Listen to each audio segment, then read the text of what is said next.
আলহামদুলিল্লাহ ওয়াকাফা ওয়াসালামুন আলা ইবাদিহিল্লাযীনা ইসতাফা আম্মা বা'দ। সুপ্রিয় দর্শক শ্রোতা, আসসালামু আলাইকুম ওয়া রাহমাতুল্লাহি ওয়া বারাকাতুহু।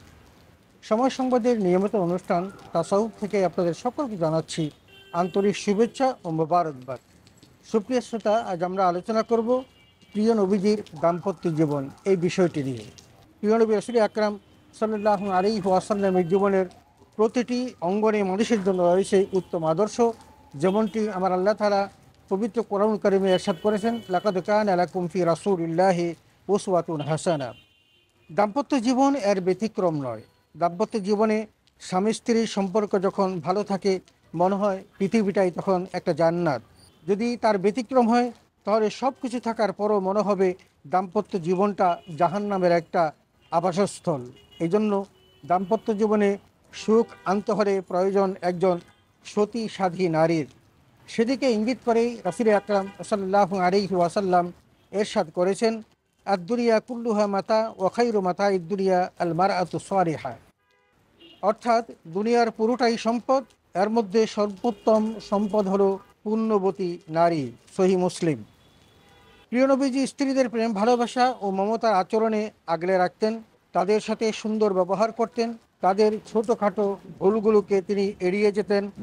এমনিভাবেই তিনি দাম্পত্য জীবনের সুখ স্বাচ্ছন্দ্যের জন্য রাসূল আকরাম সাল্লাল্লাহু আলাইহি ওয়াসাল্লাম বিহিত ব্যবস্থা রেখেছিলেন। সেগুলো যদি আমরা আমাদের জীবনে বাস্তবায়ন করতে পারি, তাহলে আমাদের এই ঘরটিও একটি সুন্দর জান্নাতি ঘর হিসেবে অভিহিত হবে। আর যদি আমরা সেটা বাস্তবায়ন করতে না পারি, তাহলে আমরা একটা জাহান্নামের অতল গহ্বরে নিপতিত হব। আসুন আমরা জেনে আসি রাসূল আকরাম সাল্লাল্লাহু আলাইহি ওয়াসাল্লাম তার সহধর্মিণীদের সাথে কেমন আচরণ করতেন এবং তিনি তার এই দাম্পত্য জীবনটাকে কেমন করে সুখময় করে তুলেছিলেন। 1 নম্বর, স্ত্রীদের সঙ্গে সময় কাটানো। 2 নম্বর, স্ত্রীদের প্রতি অগাধ ভালোবাসা প্রদর্শন করা। 3 নম্বর, খানাপিনার মধ্যে ভালোবাসার বহিঃপ্রকাশ। 4 নম্বর, একই পাত্র হতে পানি নিয়ে গোসল করা। 5 নম্বর, স্ত্রীকে মধুর নামে ডাকা। 6 নম্বর, দায়িত্ববান স্বামী হিসাবে প্রমাণ দেওয়া। 7 নম্বর, চিত্ত বিনোদনে অংশগ্রহণ করা। আসুন আমরা রাসূল আকরাম সাল্লাল্লাহু আলাইহি ওয়াসাল্লামের দাম্পত্য জীবনের এই বিষয়গুলো নিয়ে একটু বিস্তারিত আলোচনা শুনি। আল্লাহ তাআলা আমাদের সকলকে বুঝার তৌফিক দান করুন, আমিন। সুপ্রিয় শ্রোতা, প্রথমেই স্ত্রীদের সঙ্গে সময় কাটানো। রাসূল আকরাম সাল্লাল্লাহু আলাইহি ওয়াসাল্লাম তার স্ত্রীদের সাথে উপভোগ্য করে সময় কাটাতেন। উম্মুল মুমিনিন হযরত আয়েশা সিদ্দিকা রাদিয়াল্লাহু তাআলা আনহা বলেন, এমন দিন খুব কমই যেত যেদিন তিনি আমাদের সবার কাছে আসতেন না। সব স্ত্রীদের সঙ্গে তিনি অন্তরঙ্গ হতেন, তবে সহবাস করতেন না। অতঃপর যার সাথে রাত কাটানোর পালা হতো, তিনি সেখানে রাত যাপন করতেন। আবু দাউদ, হাদিস নং 2135। 2 নম্বর, স্ত্রীদের প্রতি অগাধ ভালোবাসা। রাসূল আকরাম সাল্লাল্লাহু আলাইহি ওয়াসাল্লাম তার সহধর্মিণীদের সাথে অগাধ ভালোবাসা পোষণ করতেন এবং রাসূল আকরাম সাল্লাল্লাহু আলাইহি ওয়াসাল্লামের আচরণ ছিল ভালোবাসাপূর্ণ। এই ভালোবাসা জীবদ্দশায় তার যেমন ছিল, ইন্তেকালের পরও তার সেই ভালোবাসার মধ্যে কোনো কমতি ছিল না। যেমনটি আমরা খাদিজাতুল কুবরা রাদিয়াল্লাহু তাআলা আনহা সম্পর্কে দেখি, রাসূল আকরাম সাল্লাল্লাহু আলাইহি ওয়াসাল্লাম খাদিজাতুল কুবরা সম্পর্কে বলেছেন যে আমার অন্তরে তার ভালোবাসা ঢেলে দেওয়া হয়েছে। সহিহ মুসলিম, হাদিস 2435। হযরত আয়েশা সিদ্দিকা রাদিয়াল্লাহু তাআলা আনহাকে রাসূল আকরাম সাল্লাল্লাহু আলাইহি ওয়াসাল্লাম অত্যন্ত মহব্বত করতেন, ভালোবাসতেন। এই অনুরাগ কখনো গোপন ছিল না। আমরা দেখি হযরত আমর ইবনুল আস রাদিয়াল্লাহু তাআলা আনহু একদা রাসূল আকরাম সাল্লাল্লাহু আলাইহি ওয়াসাল্লামকে প্রশ্ন করলেন, আইয়ুন নাসি হাব্বা ইলাইক। রাসূল আকরাম সাল্লাল্লাহু আলাইহি ওয়াসাল্লামকে প্রশ্ন করলেন, হে আল্লাহর রাসূল, আপনার কাছে সবচেয়ে প্রিয় মানুষকে? উত্তরে রাসূল আকরাম সাল্লাল্লাহু আলাইহি ওয়াসাল্লাম বললেন, আয়েশা সিদ্দিকা রাদিয়াল্লাহু তাআলা আনহা। সহিহ বুখারী, হাদিস নং 3662।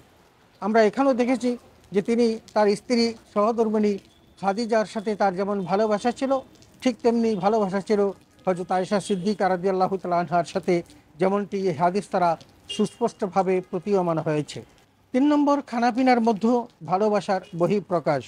আমরা দেখি রাসূল আকরাম সাল্লাল্লাহু আলাইহি ওয়াসাল্লাম তার পরিবারের সদস্যদের সাথে তথা স্ত্রীদের সাথে খানাপিনার মধ্যে কীভাবে তিনি তার ভালোবাসা ফুটিয়ে তুলতেন। যেমন হযরত আয়েশা সিদ্দিকা রাদিয়াল্লাহু তাআলা আনহা বলেন, আমি ঋতুবর্তী অবস্থায় কিছু পান করে নবীজি সাল্লাল্লাহু আলাইহি সাল্লামকে দিতাম, আর তিনি আমার মুখ রাখার স্থানে মুখ রেখে পানি পান করতেন। সহিহ মুসলিম, হাদিস 300। 4 নম্বর, একই পাত্র হতে পানি নিয়ে গোসল করা। দাম্পত্য জীবনে সুখী হতে হলে এই হাদিসখানা জানা অত্যাবশ্যক। কারণ রাসূল আকরাম সাল্লাল্লাহু আলাইহি ওয়াসাল্লাম তার স্ত্রী হযরত আয়েশা সিদ্দিকা রাদিয়াল্লাহু তাআলা আনহার সাথে কিরূপ আচরণ করতেন, এমনকি অন্যান্য স্ত্রীদের সাথেও তার আচরণ কিরূপ ছিল, এটা যদি আমরা জানতে পারি তাহলে আমরা বুঝব যে রাসূল আকরাম সাল্লাল্লাহু আলাইহি ওয়াসাল্লাম তার সহধর্মিণীদের কতটা ভালোবাসতেন এবং তাদের সাথে কিরূপ আচরণ করতেন। হযরত আয়েশা সিদ্দিকা রাদিয়াল্লাহু তাআলা আনহা বলেন, আমি ও রাসূল সাল্লাল্লাহু আলাইহি ওয়াসাল্লাম এক পাত্র হতে পানি নিয়ে গোসল করতাম। সহিহ বুখারী, হাদিস 263।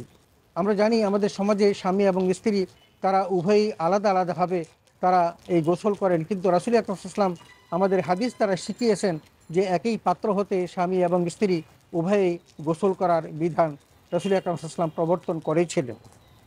সুপ্রিয় শ্রোতা, 5 নম্বর, স্ত্রীকে মধুর নামে ডাকা। আমরা আমাদের স্ত্রীদেরকে সুন্দর সুন্দর নাম দিতে পারি এবং সেই সকল নাম ধরে ডাকতে পারি, যেমনটি রাসূল আকরাম সাল্লাল্লাহু আলাইহি ওয়াসাল্লাম তার স্ত্রী হযরত আয়েশা সিদ্দিকা রাদিয়াল্লাহু তাআলা আনহাকে আদর করে হুমায়রা বলে ডাকতেন।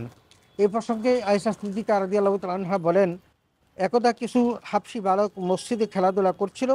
নবীজি আমাকে ডেকে বললেন, হে হুমায়রা, তুমি তাদের খেলাধুলা দেখতে চাও? আর সুনানুল কুবরা, হাদিস 8951। 6 নম্বর, দায়িত্ববান স্বামী। একজন স্ত্রী যদি তার স্বামীর কাছে দায়িত্বশীল আচরণ পান তাহলে সেই স্ত্রী স্বামীর প্রতি অনুরক্ত থাকে, আদর সোহাগ ভালোবাসা পেলে তিনিও তাকে ভালোবাসতে শুরু করেন। যেমনটি আমরা দেখেছি রাসূল আকরাম সাল্লাল্লাহু আলাইহি ওয়াসাল্লাম তার স্ত্রী সাফিয়ার সাথে যে দায়িত্বমূলক আচরণ করেছিলেন, এই হাদিসখানা তারই একটা প্রমাণ।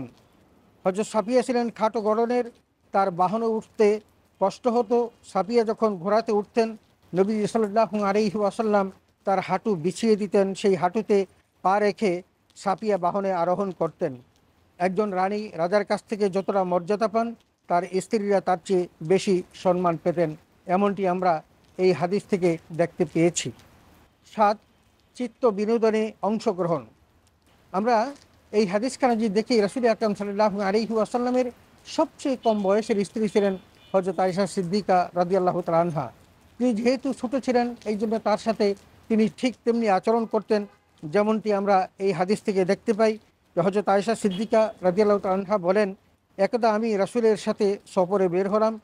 নবীজি সাহাবীদেরকে এগিয়ে যেতে বললেন, তারা এগিয়ে গেল। নবীজি আমাকে বললেন, চলো দৌড় প্রতিযোগিতা করি। আমরা প্রতিযোগিতা করলাম। দৌড় প্রতিযোগিতায় আমি তাকে হারিয়ে দিলাম। তিনি কোনো কথা না বলে চুপ করে রইলেন। অন্য করে এক সফরে নবীজি সাল্লাল্লাহু আলাইহি ওয়াসাল্লাম সাহাবীদের বললেন, তোমরা এগিয়ে যাও। নবীজি আমাকে বললেন, চলো দৌড় প্রতিযোগিতা করি। আমি এবার অংশগ্রহণ করলাম।